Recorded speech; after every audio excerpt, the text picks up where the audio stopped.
won this by a mile. Yeah. Here we go. Ему 31 год, рост 167 сантиметров, вес 60 килограммов и 5 побед, 24 из которых одержаны досрочно при единственном поражении. In the black corner, the title challenger from the Republic of Philippines. This warrior brings fearsome records, 36 fights, 35 victories, 24 knockouts, and claim another crown. The prince from the Philippines, Alberto Pagara! Сантиметра, вес 60 килограммов, 750 граммов. При этом четырежды отправив соперников в нокаут на свой 10-й бой в карьере. Kuna, the title challenger from the Republic of Tajikistan, stands bound in Korea, fighting for his first championship title. Bahadur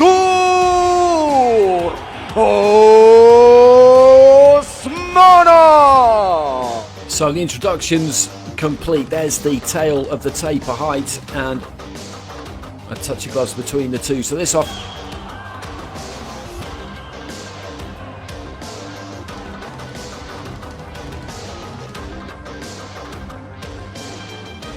Osmanov just trying to find the range with that lead hand. The side of his head a little bit. I think that Pagara will notice and start to think about.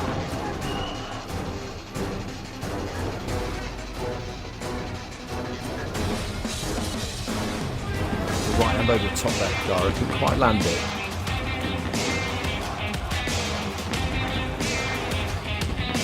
And the body up to the head there with the jab as Osmanov, who's been nice and busy from the beginning as we reach the midway stage.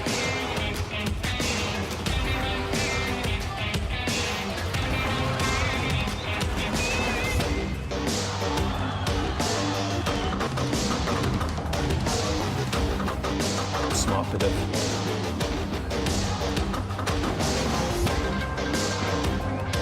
turning around that front foot.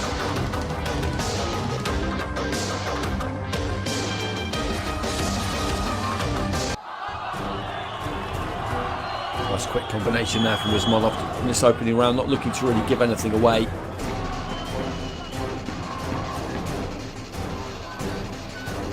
Again there, just rattling off that nice loose combination. Has got that ability to keep it long, but at that mid-range he likes to dig those toes in as he does that. Sinking into the ropes there.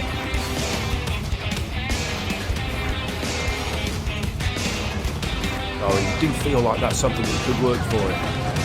That's a nice combination. He held a boxes at IBA Pro debut last year, Pagara.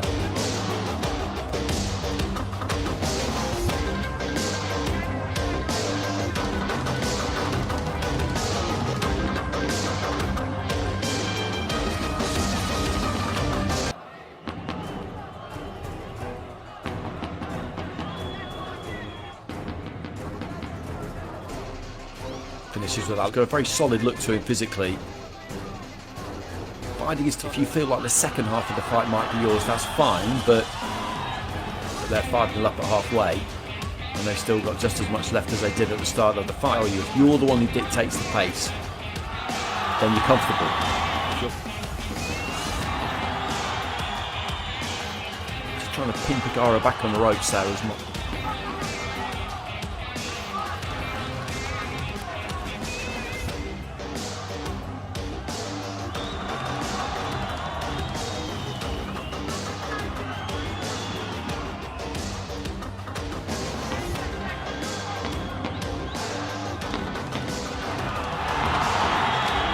Have any real effect on him.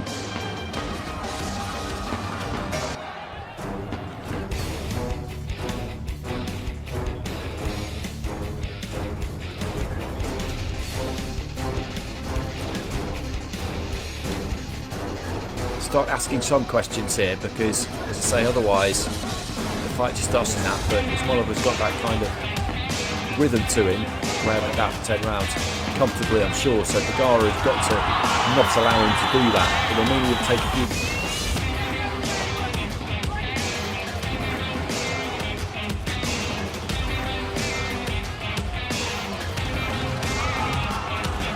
Good right hand there from Usmanov, just stepping around the target, looking to find.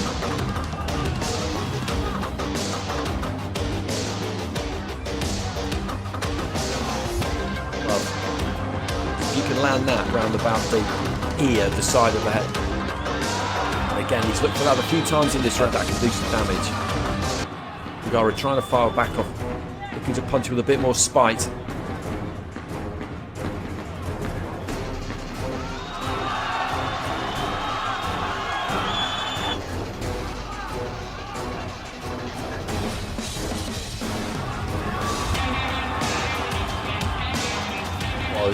But he's under fire, that's for sure.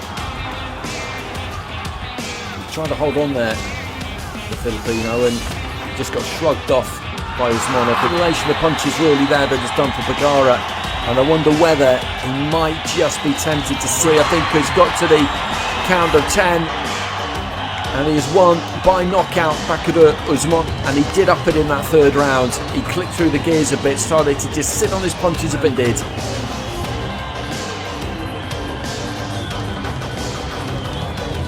That could well be it, because he knew what was coming for him with 7 more rounds of exactly. Bakuda Usmanov, ladies, the winner of this bout and new WBA Gold Champion. Arby Beniega kontra ito sa Russian boxer mga idol na si Vyacheslav Ragozin. Ayan, naka-black trunks dito ang ating kababayan mga idol. Naka-white trunks naman itong Russian boxer. Isang 6 rounds po na bakbakan po ito. Hinanap ang bakbakan na ito mga idol sa VTV Arena, Moscow.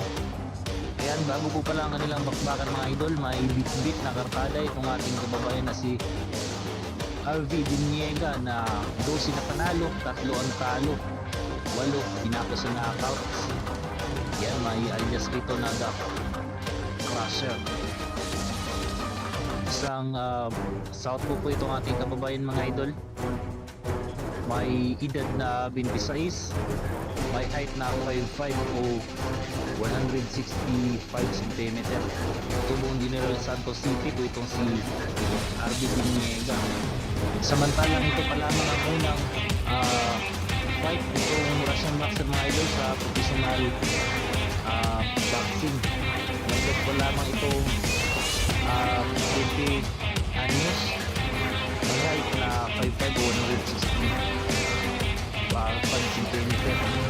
Tubong Yaroslav, Russia po itong si Ragozin mga idol. Ayan, dito tayo sa fight. Huwag natin po mga idol.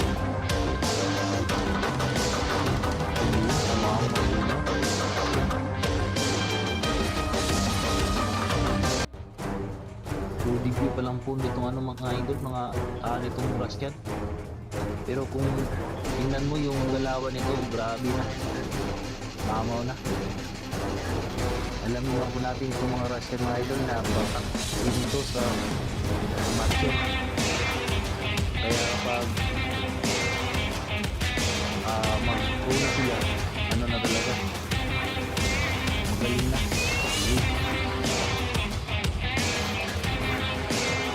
Ayan, tumama yung step straight ang Russia.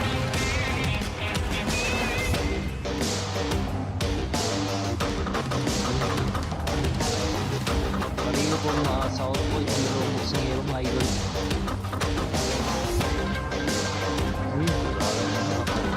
Tumama din sa nako, ang lakas nung patama ni Beniega mga idol, pero parang baliwala lang dito sa Russian fighter. Iya.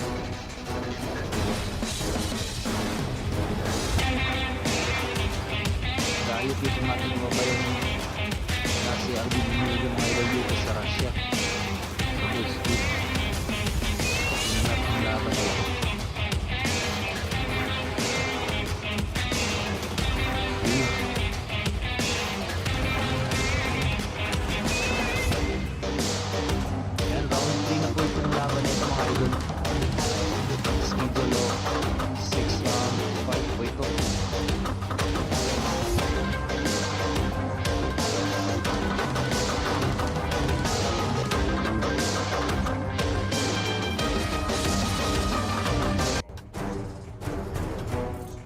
jab galing kay Diniega.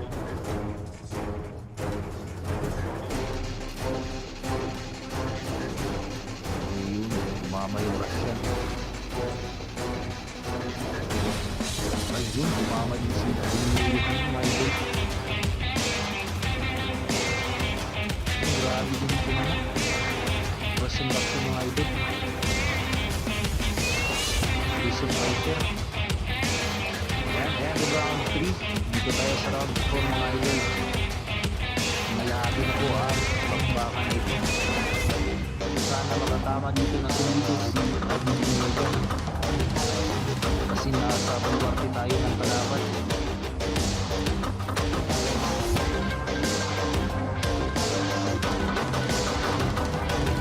Dapat may knockout ito ng kababayan natin itong Russian fighter.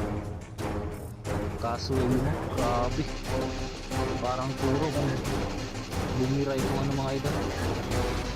Si Ragozin.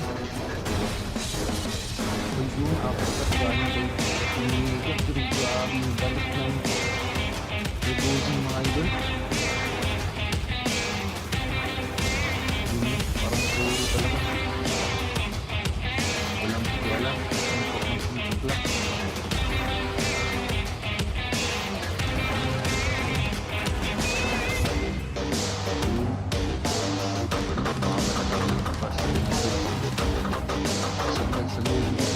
Ayun, may halong ulo kasi. Dinidikit na kasi yung ulo niya sa mukha ng aming kababayan. Kaya grabe, nagpawal yung lagi siya. Diniega. Yan ang ano, maganda. Sasabayan niya na lang itong ano, Russian. Ayun, umama na naman. Ayun, body shot from Ragozin. Grabe. Ayun, body shot na naman. Nahintay, grabe yung makapaka ng mga idol. Sulit to sa mga manonood. Ang fight na ito. Ayun, grabe. Maraming combination yung pinapakawalan nito Russian mga idol.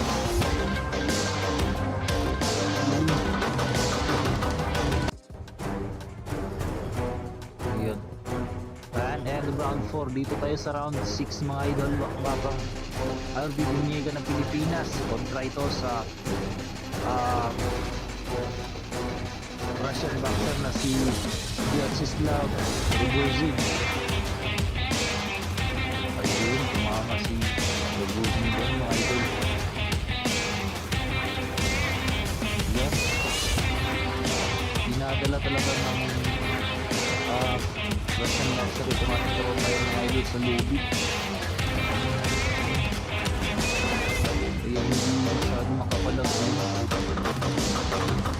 ating kababayan kasi laro na Russian boxer ang gusto at dinadala ito laban na ito. Dinadala ay yun, sumama sa Ragozin. Yun no, grabe, Russian fighter talaga itong ano, Russian fighter. Yun, marami pa kung ano bumato.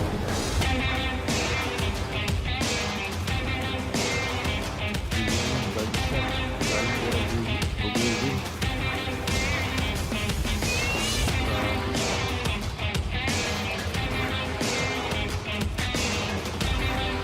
Yun, umama na naman. 20 anos lang Russian boxer. Tapos dito lang, pero ganito na magano. Dito na ang laro niya. Nakita na talaga ng idol na batak na batak ito sa amateur. Ayan, first time ako nakakita na nasa center ng ring ang laban. Ito yung ano, papabor talaga dito sa ating kababayan mga idol kapag nasa center of the ring ang laban. Hindi katulad ayun, no? Tingnan nyo. Hindi katulad nung dinadala siya sa lubid. Wala talaga siya mga dun. Ang laban dun kapag nasa lubid siya. Hindi tulad dito sa center ng ring ang kanilang laban. Sigurado makakatama talaga ng ano. Kaya yung round 5 dito tayo sa round 6 mga idol. Final round na po ito. Sana mapabagsak dito. Ito lang yung ano natin, pag-asa natin dito mga idol, na mapabagsak ni Ardi Biniega itong kanyang atong dali. Kasi pag hindi, delikado na mga idol. Balance. Nasa ano tayo, dito rin ang kalaban, kaya nahirap sa decision tayo umasa. Para magkatama na hindi dito si Ardi Biniega mga idol. Ayun.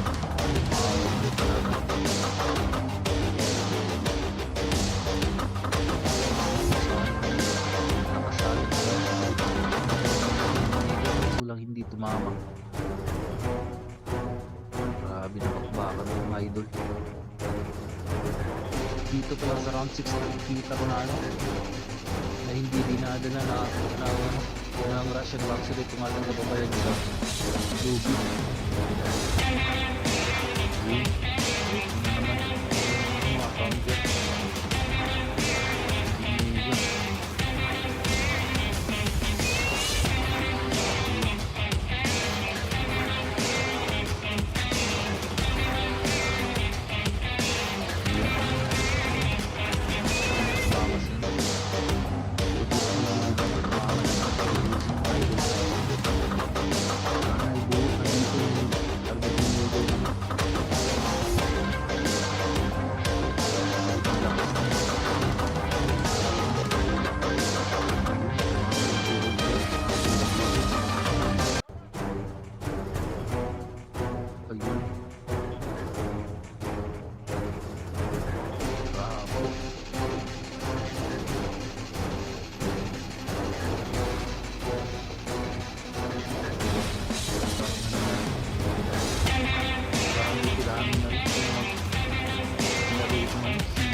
Video pa lang na ito.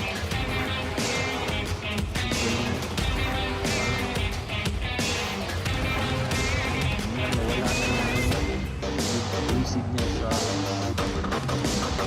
moving sa kalaban niya sa lobby.